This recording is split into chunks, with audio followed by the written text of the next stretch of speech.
dia, boa tarde, boa noite, como vocês estão? Sejam todos muito bem-vindos ao meu canal. Meu nome é Neuraci, mas como sempre você pode me chamar de Neura. Enfim, oficialmente começamos o junho do orgulho, que era pra começar muito antes, tá? Era pra desde o dia 1º de junho a minha galinha já estar fabulosa, pronta pro orgulho. O problema é que sempre chega rápido. Dessa vez meu pacote tá preso há uma semana em Guarulhos. Sabe o nome disso? Homofobia.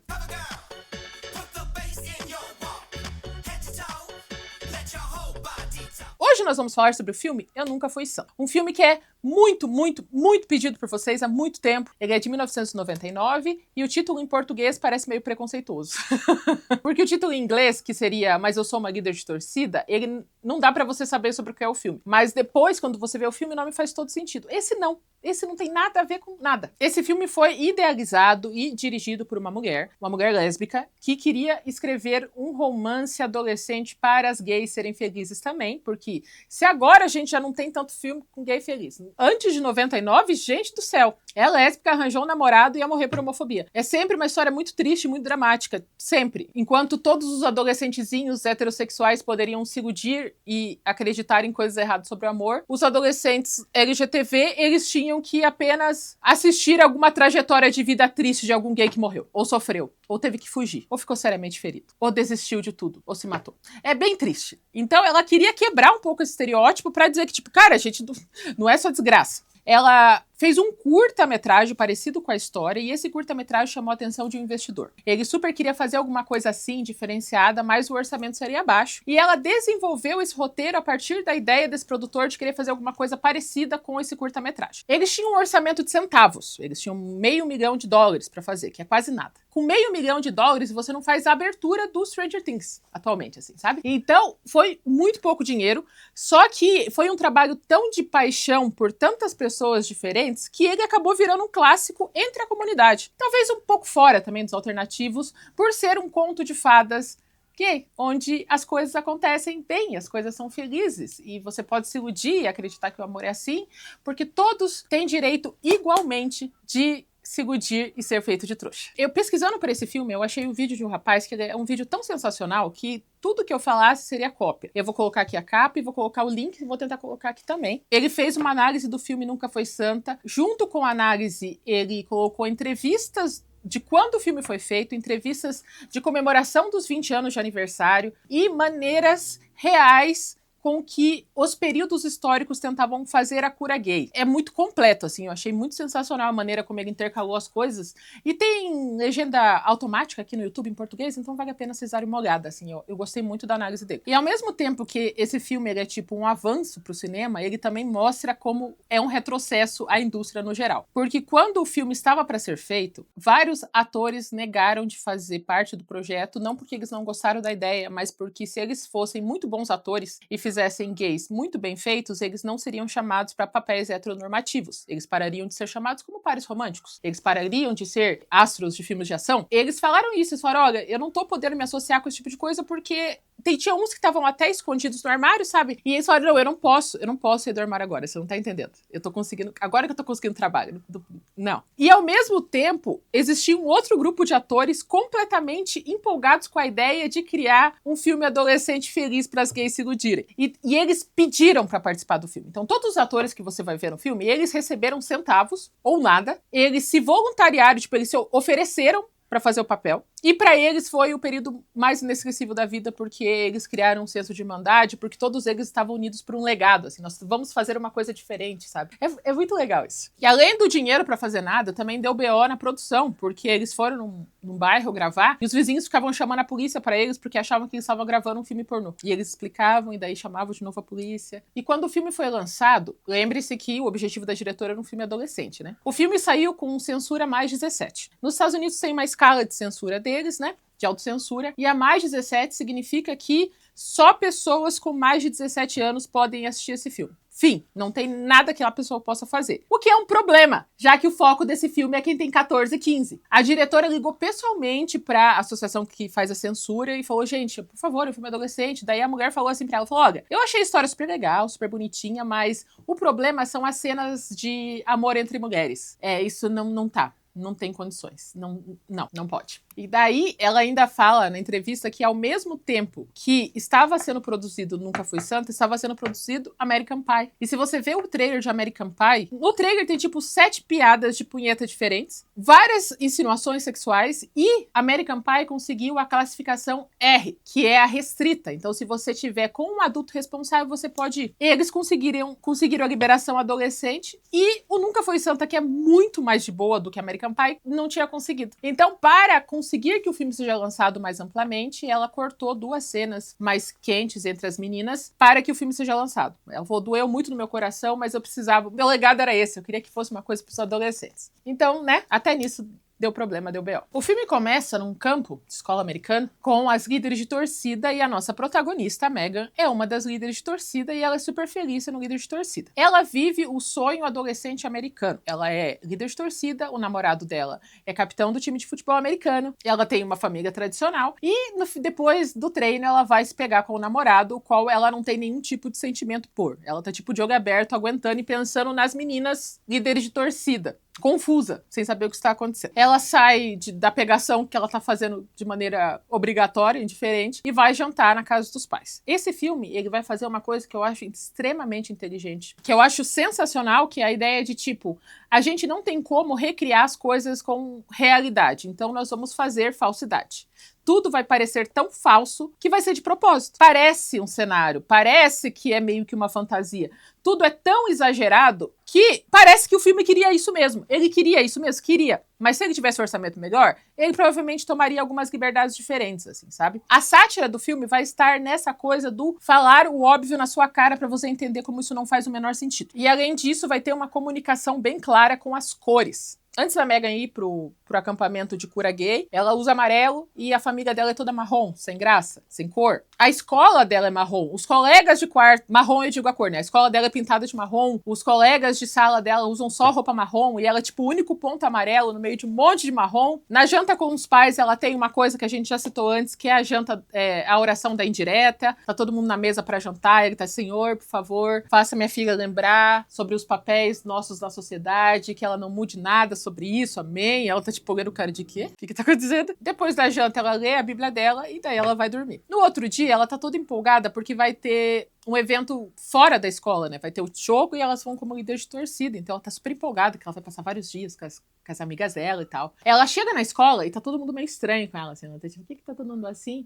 E daí, na hora que ela tá pra ir pra viajar, o namorado dela fala, não, você vai comigo. E os dois vão pra casa dela na mais lenta velocidade de todas. E ela, por que a gente tá indo tão devagar? E ele, não, cuidado! Quando ela chega lá, ela está sofrendo uma intervenção com vários amigos dela por causa das tendências homossexuais dela. E ela não compreende, ela não tá entendendo o que tá acontecendo. E quem veio buscar ela é o RuPaul. Sim, a drag, porque por todo o período da década de 90 e talvez metade dos anos 2000, qualquer filme com gays tinha que ter o RuPaul. Era considerado um filme menos gay. Talvez não canonicamente gay se o RuPaul não tivesse nesse período. Sério, ele tá aí. Como aparece em figuração, senhor amado. Mas ele tá lá pela primeira vez publicamente como homem, né? E ele tá fazendo o papel do Mike, que ele é um ex-gay. Ele é monitor do acampamento da cura gay e ele mesmo era um gay. Mas agora ele mudou de vida. E ele vai todo de azul. E daí quando eles começam a aplicar a intervenção, a gente vê eles falando e parece muito absurdo. Só que se você parar pra pensar no que eles estão falando, numa conversa convencional,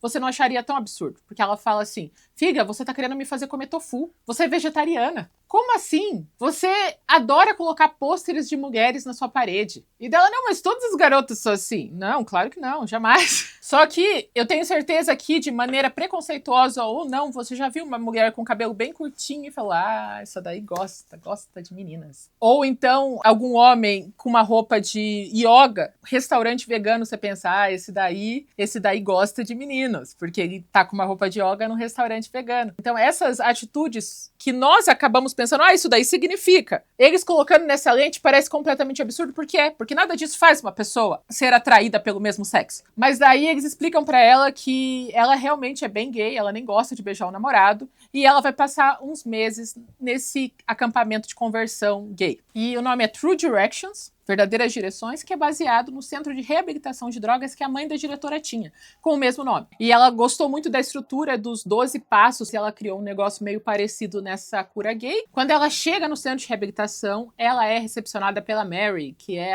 a dona do lugar, que tem um filho que ela tá tentando ativamente tentar curar e não tá conseguindo. Quando ela chega, primeiro, ela se apresenta, a Mary se apresenta e pergunta pra eles quantos anos ela tem. Ah, ela tem 17. Fala que bom que a gente pegou ela antes de entrar na faculdade. A faculdade tem essas mentes libertas, liberais demais, sabe? Ainda bem que a gente pegou ela a tempo. E vocês que não estão no meio gospel fundamentalista evangélico, vocês talvez nunca tenham ouvido isso. Mas isso de a faculdade vai abrir tua cabeça pro mal e você vai ser pego porque todos estão lá pra te enganar, é uma coisa que eu ouvi, tá? Se você ouviu também, conta nos comentários. Eu cheguei, nossa senhora, com o corpo fechado, pronta pra batalha espiritual na faculdade. Sério, porque não? Porque você tem que tomar cuidado, porque os professores estão lá pra te enganar, eles estão lá pra criar meias verdades, e é super legal, e você vai achar que eles estão te ensinando certo, mas é enganação. Então, ouvi muito. Cheguei lá, não foi isso. O título, que se você chegou aqui porque tá escrito na capa que eu quero explicar como os gays me tornaram a cristã que eu sou agora, vai acontecer, tá? Fiquem aí, vai ter várias histórias gospels, porque esse filme acabou de me lembrando tantas coisas sobre a cultura evangélica fundamentalista. Coisas que bem próximas da minha vida. Daí ela chega e ela entra e daí tem meio que um comercialzinho pra ela entender como é que funciona a cura gay. Mostra uma moça que era uma criança feliz, tornaria uma ótima dona de casa no futuro, mas no meio do caminho ela se meteu com más influências e daí mostra ela com moicano, com o olho roxo, fumando um cigarro, com um monte de piercing, falando que as influências acabaram com ela, mas daí ela conheceu o acampamento e agora ela tá casada com um homem. Feliz? Heterossexual, porque a sexualidade saiu dela. Então ela fica, a menina fica tipo, nossa, que legal, mas eu não sou gay. Eu gosto de meninos, eu tenho um namorado, eu sou feliz com meu namorado. E daí a Mary explica pra ela que o sistema deles é um sistema de 5 passos em direção à heterossexualidade. O primeiro passo é admitir que você é gay. Então todos estão numa rodinha, conversando sobre isso, e ela fala, não, gente, eu tenho um namorado, eu vou na igreja, eu sou cristã, eu sou uma líder de torcida. Líder de torcida não são lésbicas. Primeiro que essa ideia da cura gay já é uma ideia burra. Eu não sei na cabeça de quem fazia sentido você falar, nossa, o meu filho talvez goste de pessoas do mesmo sexo. Sabe a melhor coisa que eu posso fazer? Mandar ele para uma fazenda isolada com várias outras pessoas desse sexo qual ele é atraído, que com certeza tem o mesmo tipo de atração que ele. Vamos pôr todo mundo para dormir no mesmo quarto, um dormitório do lado do outro. Eu tenho que ter certeza que assim ele vai encontrar a heterossexualidade dele, com vários iguais a ele, presos no meio do mato. Eles tinham que pensar uns 3 segundos a mais, assim, eu pensar, talvez seja melhor uma coisa mais unitária. E nessa rodinha ela percebe que realmente ela é uma moça que gosta de moças, mas ela achava que tudo que ela gostava era coisa de menina. E realmente, uma amiga minha já falou sobre isso, que ela até muitos anos, ela pensava, todas as meninas têm esse carinho pelas meninas amigas delas. Todo mundo é assim. E eu acho que pode ser uma coisa confusa, porque nós, enquanto mulheres, a gente tem uma relação muito mais aberta. Dormir junto não é uma coisa vista como, elas estão namorando, sabe? Trocar de roupa junto, tomar banho juntas, ser carinhosa, ser afetuosa. Então, deve ser confuso, né? Conta pra mim nos comentários. Eu quero saber como que você falou, é isso, não é todo mundo que se sente assim. Vamos saber. Ela admite que ela é homossexual, ela vai poder trocar de roupa, porque antes ela estava usando uma roupa verde, que era de uma pessoa que não se admitia, e agora ela tá usando rosa, que é a roupa de uma pessoa que está indo em direção à heterossexualidade. Na janta, você vê eles conversando, e daí todos eles estão contando como eles estão ansiosos para serem heterossexuais. E uma coisa que eu preciso falar pra vocês, enquanto criança crente, adolescente crente, adulta crente, amiga dos gays, todo esse rolê, é que vocês nunca devem julgar, vocês que estão em igrejas cristãs, evangélicas e tal, nunca julguem a sinceridade de algum irmão em Cristo de vocês estar fazendo o possível para ser hétero. Todos os que eu conheci, todos fizeram de tudo que foi possível para conseguir suprimir essas tendências ou se curar, ou tudo. Tentaram, eles realmente tentaram. Eles foram no psicólogo, no psiquiatra, no pastor. Eles tentaram se afundar na religiosidade, eles tentaram arranjar uma namorada.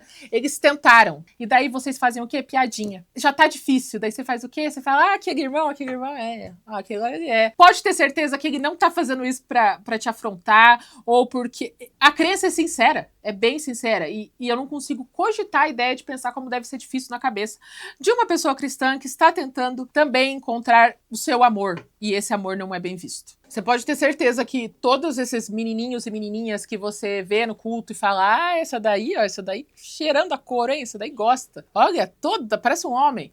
Ela tá chorando à noite pedindo pra Deus curar ela. Outra influência fortíssima da diretora foram os anos 50, porque segundo ela foi a grande década da baboseira do que é uma família certa, e ela tá certa, que foi a romantização da família nuclear. E da mesma maneira que nos anos 50 a gente tinha a propaganda da família nuclear, pai amoroso que trabalhava o dia inteiro, uma mãe feliz sendo dona de casa e filhos que adoram essa vida no subúrbio. E na realidade era um pai que traía, nunca tratou da saúde, infartava com 45 anos, uma mãe que estava literalmente drogada para ela não pensar na vida dela, ou ela estava alcoólatra, ou ela estava tomando anfetamina para trabalhar e calmante para dormir, para aguentar essa jornada infernal de morada de uma casa e nunca mais sair dela, e filhos que nunca podiam ser verdadeiros perto dos próprios pais em nenhum aspecto. A ideia dessa família de margarina dos anos 50 é uma mentira, uma propaganda vendida. E da mesma maneira, tudo em volta daquele acampamento parece falso, parece de plástico, parece uma ilusão. E isso é muito legal, né? Então é uma versão plastificada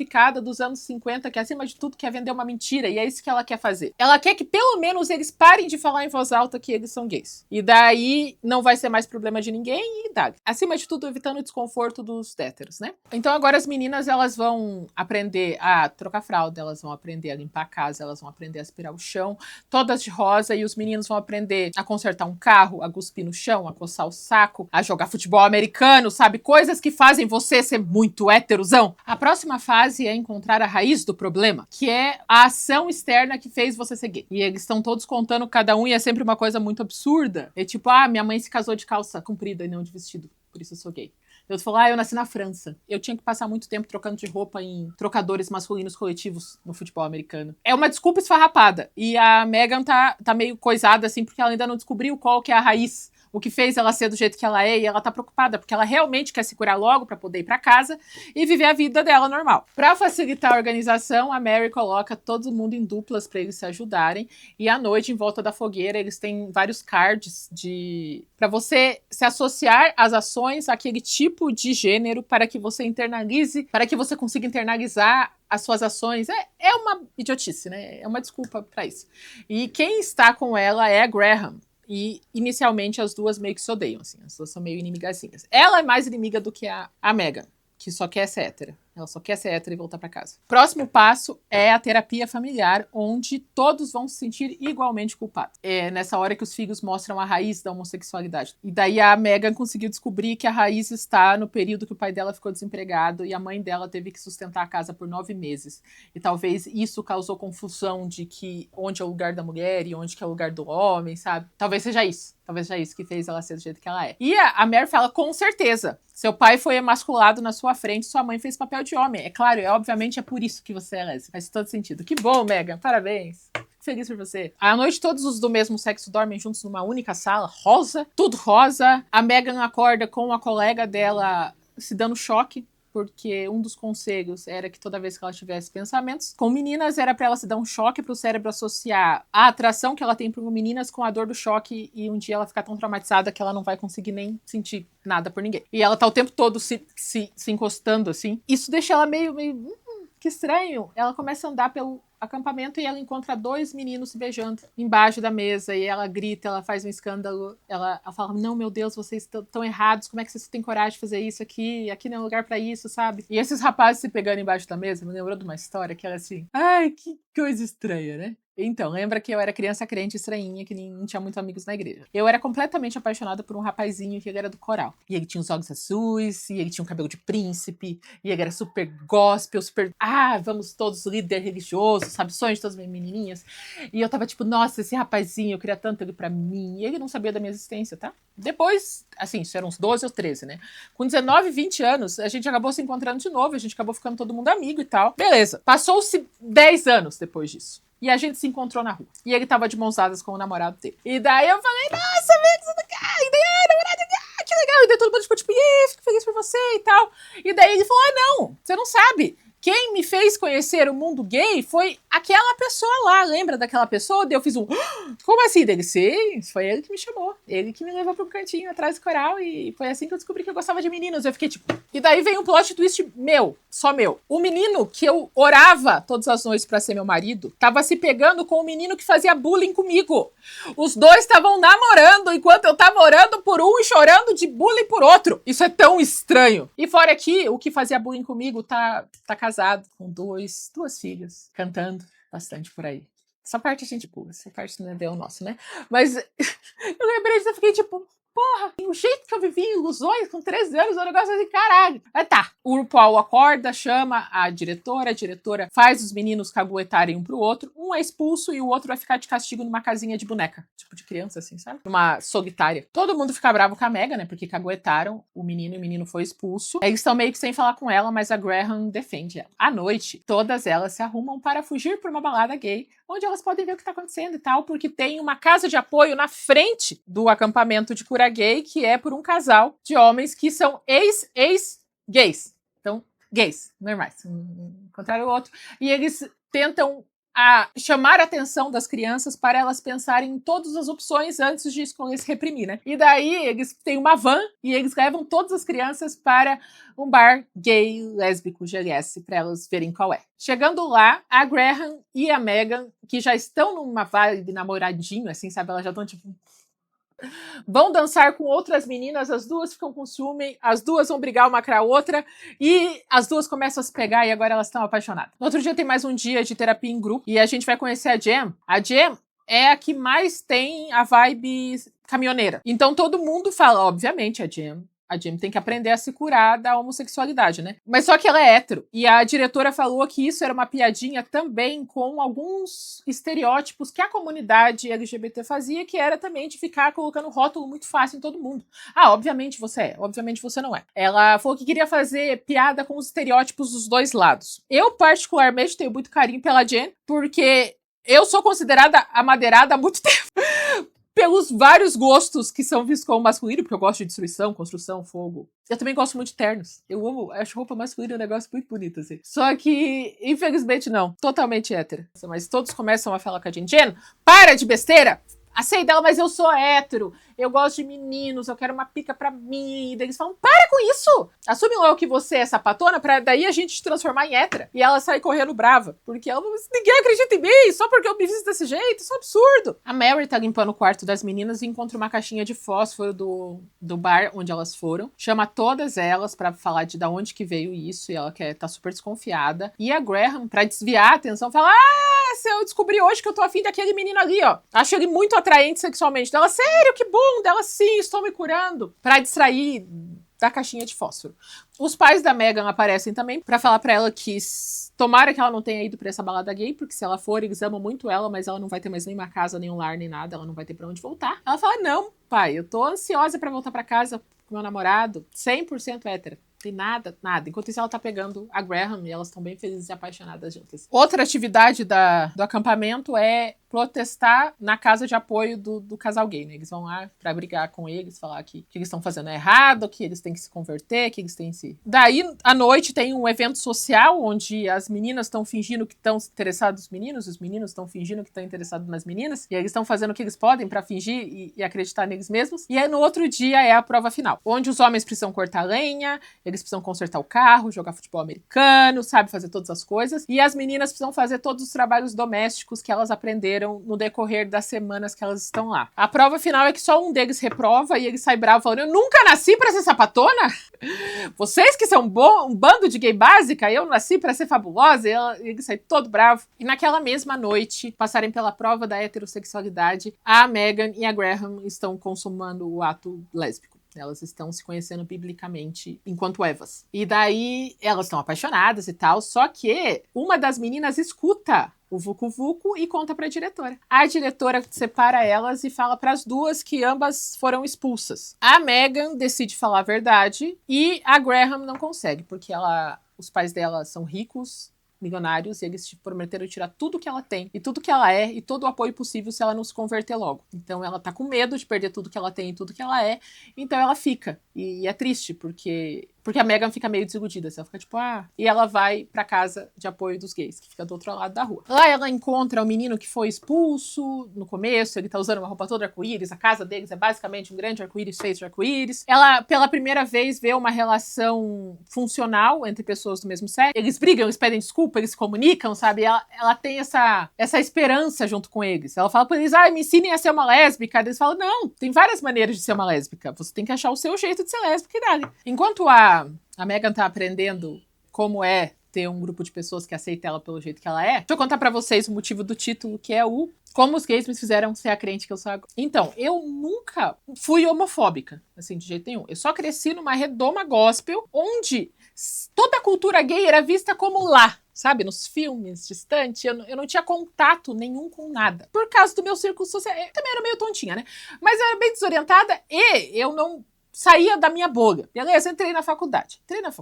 Todos os gays, né? Todo mundo que eu fiz amizade era gay. E todo mundo era ótimo comigo. E eu fui ficando surpresa. Porque todas as coisas que a gente escuta estereotipadamente, eu espero que tenha sido melhorado, mas na década de 90 sobre a cultura gay, era putaria, né? Nossa, um bando de libertinos que querem fazer coisas erradas, que querem perverter, esse tipo de coisa. E daí eu fui conhecer pessoas normais que são gays também. Uau, que coisa, né? Nesse meio termo aconteceu uma coisa. Meu pai ficou muito doente. Ele foi decaindo muito rápido a saúde dele. Já falei, meu pai era 27 anos mais velho que minha mãe. Ele tava com uns 80 e poucos anos quando ele começou a ficar realmente doente. E eu tava na faculdade. E minha mãe, ela teve que cuidar do meu pai, que estava acamado, que estava na fralda, que estava caindo no meio da casa. Trabalhar como vendedora ambulante, porque quando eu era mais nova, meus pais tinham uma banquinha de doce. E cuidar de mim enquanto eu estava na faculdade, porque eu estava na faculdade e eu já cheguei e eu trabalhava o dia inteiro, então eu não via o que estava acontecendo em casa. A única coisa que eu via era minha mãe chegando do trabalho e o dinheiro para eu almoçar no outro dia.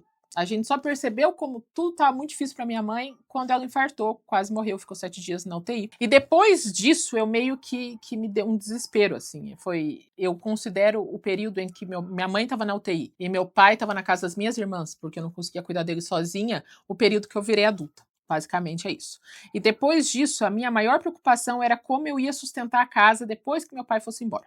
Porque meu pai era aposentado, então tinha a aposentadoria dele e tal. Só que ao mesmo tempo, eu não poderia arranjar um emprego de 8 horas, porque como é que eu ia deixar esses dois em casa? Um dos motivos de eu ter escolhido ser fotógrafa era porque eu ia ter a flexibilidade de trabalho. Minha mãe nem sabe dessa história. Oi, mãe, presta atenção. Nunca tinha contado isso. A minha flexibilidade de trabalho. Então, eu nunca queria ser autônoma. Nunca foi um plano meu. Eu queria ter um emprego, queria ser CLT e tal. Mas como é que eu ia deixar meu pai na cama e minha mãe pós-infartada em casa? Só que o plot twist aqui, minha mãe não queria isso pra mim, tá? A mãe não estava nem um pouco a favor do meu trabalho como fotógrafa. Ela ficava triste, ela falava pra mim, filha, eu tenho medo de morrer e deixar você passando fome em casa. O resto da minha família era novo pra eles a ideia da ovelha criativa da família. Todo mundo tá nas suas profissões porque é o que deu, assim, não foi uma coisa que escolheu e tal. Ainda mais um negócio meio de artista, era 15 anos atrás, fotógrafa, sabe? A menina fez faculdade pra virar fotógrafa. Da onde que isso vai dar dinheiro? Então, eu não tinha aquela coisa de apoio familiar em relação às minhas escolhas. Dinheiro também não tinha, né? Porque demorou 2 anos pra eu fazer dinheiro com foto. Até lá foi difícil. E daí eu chegava na igreja e ninguém falava comigo, porque eu usava saia curta e eu usava batom vermelho. Eu frequentava uma igreja que é a mesma denominação, só que uma saia diferente dos meus pais. E as famílias das igrejas achavam estranho eu e minhas amigas irem nessa igreja sem nenhum pai ou mãe. Tipo, não andem com essas largadas. Todas as vezes que eu ia pra igreja, eu voltava pra casa pesada, triste, porque eu via muita gente olhando ou pra minha boca ou pro comprimento da minha saia, ou porque eu vim sem pai nem mãe. Eu voltava chorando pra casa porque eu tinha que chorar no ônibus, porque se eu chegasse em casa chorando eu ia deixar minha mãe triste, e ela não podia ficar triste porque ela já tava ferrada, todo um B.O. E quando eu comecei a me aproximar mais dos amigos da faculdade, eu comecei a ficar confusa, porque eu ia na igreja, ninguém perguntava da minha vida, ninguém tentava, todo mundo desconfiava, por que essa menina nunca tá namorando, sabe, que coisa estranha, talvez seja uma coisa estranha com ela. E quando eu falava dos meus amigos gays, eles falavam,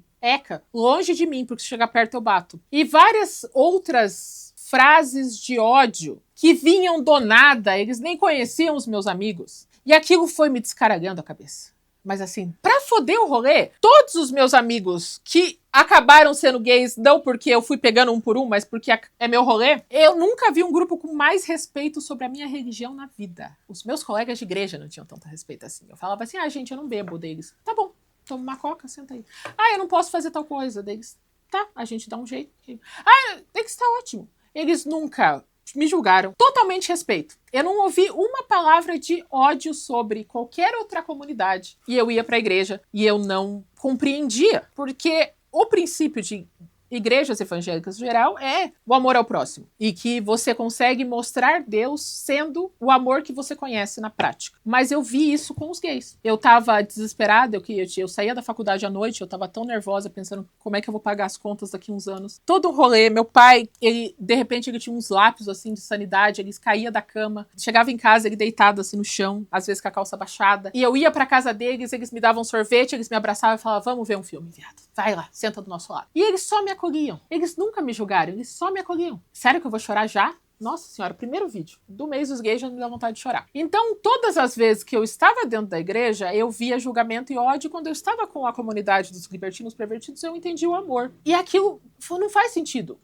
O que eu decidi no final foi, das duas, uma. Ou não existe um Deus todo de amor, porque ele fez pessoas atraídas pelo mesmo sexo e daí depois falou que não podia, e isso não é amor. Ou tem alguma coisa errada com o amor que eu conheci na igreja. E a partir desse momento eu resolvi estudar a Bíblia de verdade. E eu resolvi entender porque eu estava numa religião e porque eu fazia as coisas que eu sempre fiz. E depois daquele dia, foi meio que a minha reforma, assim. Eu comecei a me perguntar, por que nós fazemos isso? Por que nós não fazemos isso? O que faz sentido? O que não faz sentido? E o amor que eu vi nos meus amigos, que ainda são meus amigos, eu espero que vocês estejam vendo, bando de viado e sapatona, eu te amo a vocês, me fizeram procurar conhecer a religião de verdade. E o canal também é parte disso, porque eu acredito nisso, eu acredito que o bem sincero propaga, evolui, porque isso é amor. E o amor é completamente contagiante. O que eu acredito foi muito por causa desse momento específico. E eu sei que isso é confuso pra quem tá ouvindo, porque como assim? Os gays te fizeram crente. É isso, eles me fizeram entender o que é viver em comunidade, eles me fizeram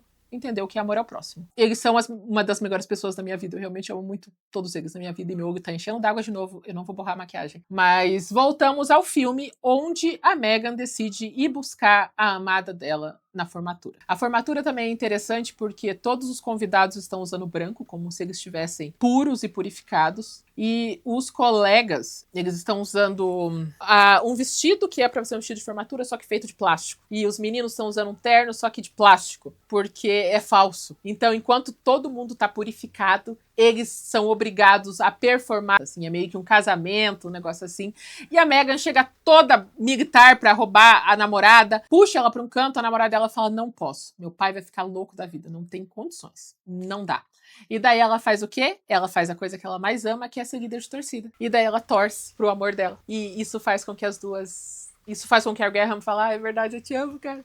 E as duas fujam juntas num caminhão com nuvens pintadas. E naquele momento elas têm um final feliz delas. E é fofo, gente. Eu gosto tanto dessa história. Me faz tão feliz esse filme. E pra acabar, eu não sei quem vai ver esse vídeo, mas se você faz parte de uma família, ou de um grupo social, ou qualquer outro grupo, que tem alguém que é da comunidade LGBTQIA+, que você tem um preconceito interior, uma aversão, um ranço, uma homofobia direta, uma violência, eu vou te falar um negócio. A pessoa que você tem preconceito vai encontrar a comunidade dela. Ela vai encontrar pessoas que vão entender ela, que vão ser como a família delas. Ela vai eventualmente encontrar um amor, ela vai ter uma vida plena e feliz com aqueles que vão gostar dela do jeito que ela é. Ao contrário de você, que vai estar perdendo momentos da vida que não voltam mais com uma pessoa que te ama. Você pode escolher aceitar uma coisa que você não compreende e amar indiferente disso, e ter alguém que você vai amar até o final da sua vida, ou passar a velhice sozinho, tendo o arrependimento como única companhia. Dramática, né? Pois é, tô dramática hoje, tô emocional. Mas é isso, gente. E vocês? São santos? Conta pra mim nos comentários. Não se esqueçam de curtir esse vídeo, se inscrever no meu canal, me mostrar para alguém, se inscrever no meu canal, me mostrar para alguém, dá uma olhada na minha descrição, lembrei? Dá uma olhada na minha descrição. Se você quiser ser membro do canal, você pode ser membro do canal. E a gente se vê na próxima semana. Ou a qualquer momento!